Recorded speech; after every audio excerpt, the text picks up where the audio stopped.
Good morning, I'm Steve Johnson. Here's a reminder, you can get our iPhone, iPad, and Android app available for free in the App Store and on Google Play. The Dove is also available on Roku as well. In the news today, supposedly it's getting better. That's the report from a senior administration official involved in implementation of President Obama's healthcare plan. Marilyn Tavener says the program sign-up website has improved since its launch more than a month ago, and it's still improving. Able to process nearly 17,000 registrants per hour, or 5 per second, with almost no errors. We've updated the site several times since October 1, fixing bugs and improving the Healthcare.gov experience. We've added more capacity, and we've doubled the number of servers in order to meet demand. Before a Senate hearing, Tavener didn't say, though, how many individuals have enrolled for healthcare throughout that site. Southern Oregon taxpayers will be footing the bill for expansion of Obamacare in the state. Upwards of 30 new high-paying jobs will have to be filled, including those of doctors, therapists, and managers, to implement expansion of the president's health care plan. It amounts to a $3 million bill to fill the positions, according to one report. Currently, 37,000 who live in Jackson County are said to be eligible for the plan. Just over 15,000 are expected to apply for coverage. Next year's race to represent Oregon in the U.S. Senate is ramping up. As Democrat Jeff Merkley attempts to retain his seat in the race, a group of Republicans are lining up to challenge him. The most recent is Portland attorney Tim Crawley. He told the Dove News that entitlement reform is a priority, along with reducing party warfare in Congress.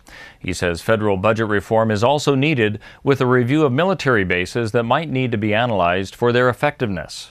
We have a lot of bases that are overseas that, at this point are somewhat antiquated, particularly with the kind of mobility our Navy has, and so in that respect, there's a lot of savings that could be had, and some of that money obviously needs to go back into rehabilitating veterans, bringing them back home, getting them used to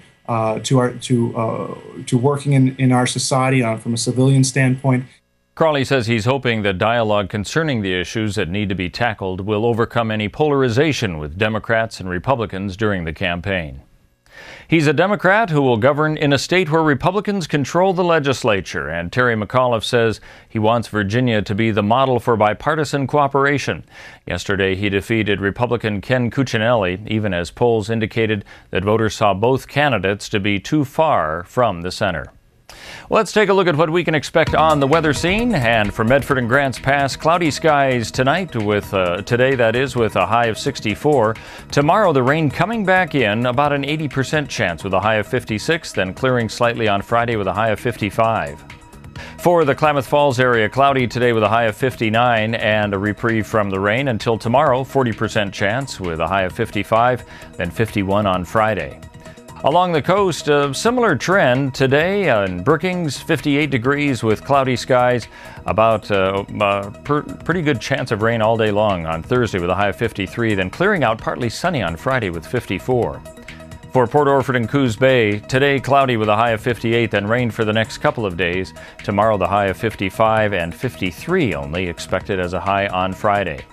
And for Wairika, cloudy today, 62, rain tomorrow, 58, and clearing on Friday with a high of 56. That's a look at news and weather. You're up to date with the latest here on the Dove.